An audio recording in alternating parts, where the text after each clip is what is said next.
অতিথিরা যেভাবে বললেন, আমার মৃত্যু পর্যন্ত আপনাদের এই শুভকামনা এবং বন্দনা আমার মনে থাকবে। আল্লাহর কাছে আপনাদের সবার জন্য সর্বাঙ্গীন কল্যাণ এবং নিরাপত্তার প্রার্থনা করছি। প্রিয় ছাত্রছাত্রীরা, এখন তো আসলে কথা বলার সময় নেই, আর আমার কথা বলার শিক্ষকতা এটা একটা মহান পেশা। একজন পণ্ডিত ব্যক্তি বলেছিলেন, শিক্ষকতাকে ঠিক পেশা বলা উচিত নয়, এটি একটি ব্রত। একটা হচ্ছে প্রফেশন, আর একটা হচ্ছে মিশন অথবা ভীষণ। আয় রোজগারের বা অর্থনৈতিক একটা সম্পর্ক থাকে।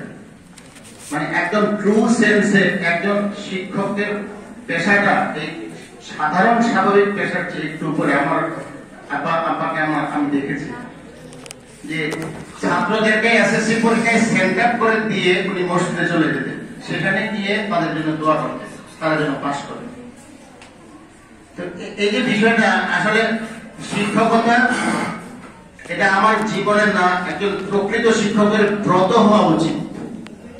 সেখানে আপনি কি পেলেন, জাগতিক অর্থে কতটুকু পেলেন সেটা বিষয় না, বিষয় হচ্ছে যে আপনি ছাত্রদেরকে কি দিতে পারলেন।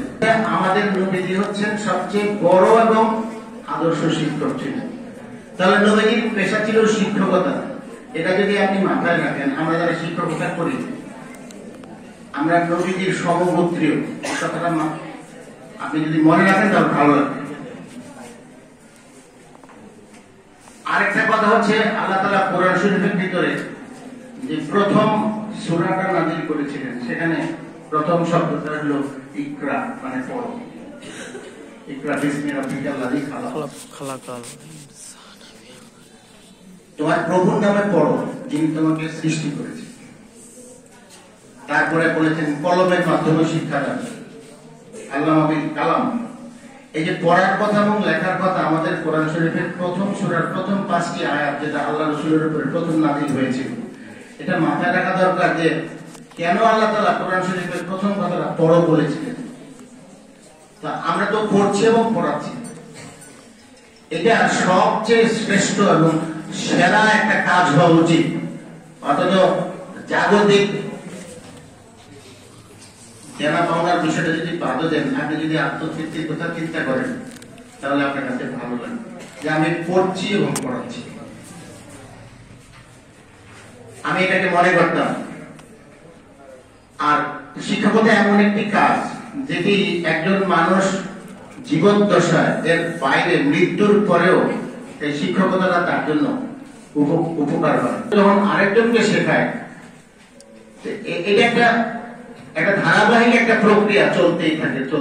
এই অর্থে শিক্ষক এবং শিক্ষকতা একটি মহান পেশা আমি মনে করতাম এটাকে। আর আমার আব্বা শিক্ষক ছিলেন, তিনি শিক্ষকতার জন্য সারা জীবন ব্যয় করেছেন। তার কাছ থেকে শিক্ষকতার প্রেরণা আমরা পেয়েছি। তো আমি ব্যক্তিগতভাবে গর্ববোধ করি যে আল্লাহ তাআলা আমাকে শিক্ষক বানিয়েছেন। আপনাদের সবারই সন্তুষ্ট থাকা উচিত যারা আমরা শিক্ষকতা করছি, যে আমরা শিখাতে পারছি। তো এখন এই